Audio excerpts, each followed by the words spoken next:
Is your Honda Pilot 2023 Plus key fob not working? The most likely cause is a dead CR2032 battery. Here's how to replace it. First, wear gloves to keep your key fob clean. Gently pry open the key fob case using a small flathead screwdriver, inserting it into the seam along the side, usually near the key ring. Be careful not to force it, as this can crack the case. Once open, you'll see the CR2032 battery held in place by a clip. Use the screwdriver to carefully pop the old battery out, noting which side is facing up.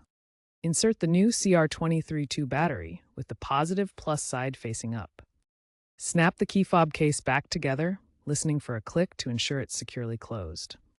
Test the key fob's functions, lock, unlock, panic, liftgate, within 5 to 10 feet of your vehicle. If it still doesn't work, you may need to reprogram it.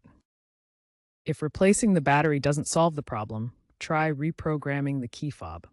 In your vehicle, you can try holding the lock and unlock buttons simultaneously for 5 to 10 seconds. Some models require using the infotainment screen under Settings, Vehicle, Key Fob Programming. If this doesn't work, you may need to visit a Honda dealer for reprogramming. A common mistake is forcing the case open, which can cause cracks and water damage. Another mistake is using cheap, off-brand batteries, which can leak and damage the fob's internal components. Always use a quality CR2032 battery.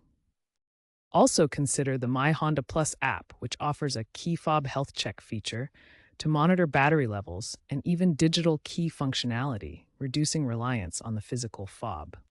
If you still experience issues, it may be due to a software update glitch, especially for 2024 and 2025 models. Check the app for updates or try a system reset.